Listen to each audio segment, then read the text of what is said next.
Hello, fifth graders. It's Valerie again, and this time we are going to be talking about author Gary Paulsen and all of his fun, um, realistic fiction books that he shares with us. So here's a little bit about Gary Paulsen. He was born in 1939. He's one of America's most popular writers for young people. Although he was never a dedicated student, Paulsen developed a passion for reading at an early age after a librarian gave him a book to read.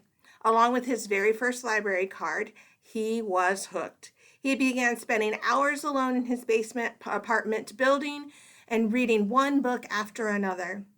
He ran away at the age of 14 and he traveled in a carnival. He loved adventure and he had many jobs, including working on a farm, jobs as an engineer, construction worker, a ranch hand, a truck driver, a sailor, and he did 2 rounds of the 1,180-mile Alaskan dog race called the Iditarod, which gave him lots and lots of materials for his book. He realized that he was meant to be a writer suddenly when he was working as a satellite technician for an aerospace firm in California. And one night he just walked off the job, never returned, and started to write. He enjoyed living in the remote Minnesota woods, and that's when he started doing the dog sled racing.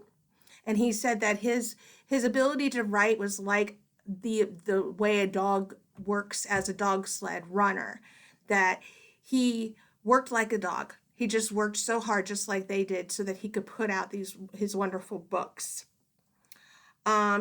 It is Paulsen's overwhelming belief in young people that drives him to write. His intense desire to tap deeply into the human spirit and to encourage readers to observe and care about the world around them that has brought him both enormous popularity among young people and critical acclaim. He's a master storyteller, and he's most known for his books Hatchet, Dog Song, and The Winter Room. So today I'm going to share some of Gary Paulsen's books, and I hope you enjoy them. Okay, he mentioned that he's most known for the book Hatchet, and this is Hatchet by Gary Paulsen. Gary Paulsen is actually a 3-time Newbery Honor Award winner. So if you're not familiar with Newbery, remember Newbery is for the writing of a kid's book. Okay, whereas a Caldecott is for the illustrations, the pictures of the book. So this is the writing of this book. And again, this book won a Newbery Honor, but he's won many of these. Okay, so this is a little bit about this book. Green trees and blue lakes fill Brian's vision as he flies in a single-engine plane to visit his father for the first time since his parents' divorce. Brian's mind is filled with thoughts. He knows why his mother left his father and is obsessed by his knowledge of the secret. This knowledge haunts him even when the plane crashes in the Canadian wilderness and he's left the lone survivor on a rugged piece of land that juts out into the water. Brian's 54 Days in the Wilderness is recorded in a vivid, realistic scene of struggle that both prompt and evoke a boy's coming of age. And that's Hatchet. Another one of Paulsen's books is he wrote with his son Jim. This is called Road Trip, very different from Hatchet. How to rescue a border collie puppy. Take 2 dog lovers, a sleepy boy named Ben and his overly enthusiastic father. Add the family border collie, Atticus, who notices everything. Ben's thuggish pal, Theo, who's got a bad rep and a big secret. 1 cranky mechanic to keep Dad in check. 1 powerhouse waitress who just quit her job and can read your aura. Put them all in a sweet ride of an old yellow school bus. Send them zooming off to find that puppy. The result? 1 wacky, entertaining adventure. Plus a mystery because someone is following them. And that's Road Trip. This is the first book in the series. This one's called Time Hackers. So this one doesn't have an excerpt in it, but it's just another one of his books. My personal favorite is Harris and Me by Gary Paulsen. A young boy is sent to spend a summer on his aunt and uncle's farm. Despite his initial misgivings, farm life proves to be an exciting adventure filled with back-breaking chores, gut-busting meals, and crazy escapade with Cousin Harris. A wild ragtail daredevil boy, Harris has a scheme to get into every kind of conceivable trouble, and some even hadn't planned on it. If they can survive wrestling 300-pound pigs, a shocking encounter with an electric fence, and staying out of the path of the toothless old Louie's fire-spitting bobcat, who, unlike his master, has plenty of teeth and claws, they just might make it through the summer. Now, what's interesting about Harris and Me, this is considered what they call a semi-autobiographical book, meaning that this actually was something that Gary Paulsen experienced in his life. So, he had to go live with some relatives, and so they kind of call this semi-autobiographical. So it's about him. Okay?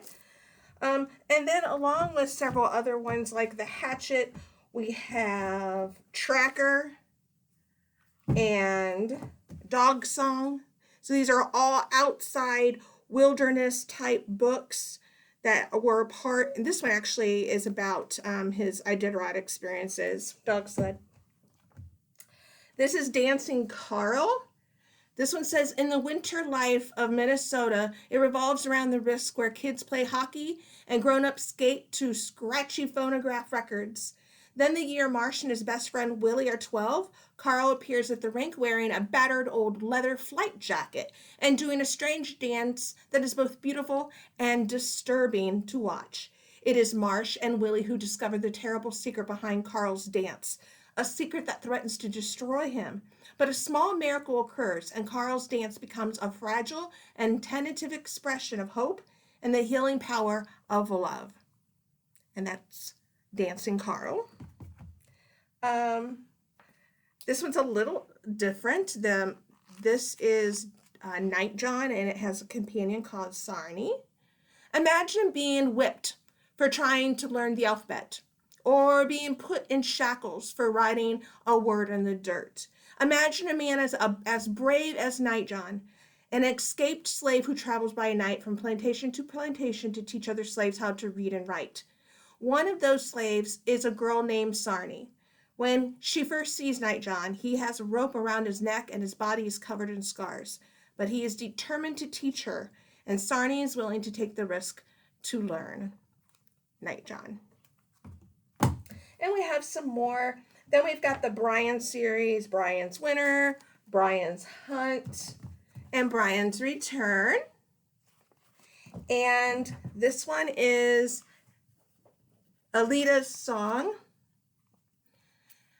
The wonderful grandmother, whom readers saw through the eyes of a young boy, reaches out to him when he is older, offering him a haven from his harsh and painful family life. She arranges a job for him on the farm, where she is a cook for a bachelor brothers, the Gunnar and Olaf.